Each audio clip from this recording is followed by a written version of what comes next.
ಯಶ್ ಯಶಸ್ಸಿನ ಹಾದಿಯನ್ನ ಪ್ರಶಂಸಿಸ್ತೇನೆ. ನಟ ಯಶ್ಗೆ ಅಭಿನಂದನೆಯನ್ನ ಸಲ್ಲಿಸ್ತೇನೆ. ಯುವ ನಟ ಆ ಮಟ್ಟಕ್ಕೆ ಬೆಳೆದಿರೋದು ನಮ್ಮ ಹೆಗ್ಗಳಿಕೆ. ಯಶ್ ನಟನೆ ಕರ್ನಾಟಕಕ್ಕೆ ಕೀರ್ತಿಯನ್ನ ತಂದುಕೊಟ್ಟಿದೆ ಅಂತ ಹೇಳಿಕೆಯನ್ನ ಕೊಟ್ಟಿದ್ದಾರೆ. ಟಾಕ್ಸಿಕ್ ಚಿತ್ರವನ್ನ ನೋಡಿ ಜನ ಸರಿಯಾದ ಪ್ರತಿಕ್ರಿಯೆಯನ್ನ ಕೊಡ್ತಾರೆ ಅಂತ ಹೇಳಿ ರಾಯಚೂರಿನಲ್ಲಿ ಮಾಜಿ ಸಚಿವ ಕುಮಾರ್ ಬಂಗಾರಪ್ಪ ಅವರು ಹೇಳಿಕೆಯನ್ನ ಕೊಟ್ಟಿದ್ದಾರೆ.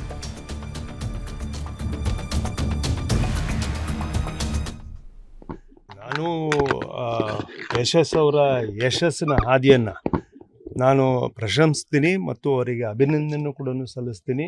ಆ ಮಟ್ಟಕ್ಕೆ ಕನ್ನಡ ಚಿತ್ರರಂಗದಿಂದ ಒಬ್ಬ ನಟ ಹೋಗಿದ್ದಾರೆ ಅಂದರೆ ನಮ್ಮೆಲ್ಲರೂ ಕೂಡ ಹೆಗ್ಗಳಿಕೆ ಅಂತ ನಾನು ಭಾವಿಸಿದ್ದೀನಿ. ಒಬ್ಬ ಯುವ ನಟ ಆ ಮಟ್ಟಕ್ಕೆ ಹೋಗಿರ್ತಕ್ಕಂಥದ್ದು ನಮ್ಮೆಲ್ಲರಿಗೂ ಕೂಡ ಕೀರ್ತಿ ತಂದು ಕೊಟ್ಟಿದೆ. ಕರ್ನಾಟಕ ರಾಜ್ಯಕ್ಕೆ ಕೀರ್ತಿ ತಂದು ಕೊಟ್ಟಿದೆ. Cinema is on commercial activity. ಅದರಲ್ಲಿ ಕಥಾವಸ್ತುಗಳನ್ನು ಯಾವುದೋ ಒಂದು ರೂಪದಲ್ಲಿ ಒಂದೊಂದು ಸರಿ ತೋರಿಸಿರ್ತಕ್ಕಂಥದ್ದನ್ನು ಅದನ್ನು ಹೆಕ್ಕಿ ಹೇಳ್ತಕ್ಕಂಥದ್ದು ಭಾಳ ಸೂಕ್ತ ಅಲ್ಲ ಅಂತೇಳಿ ನಾನು ಭಾವಿಸ್ತೀನಿ.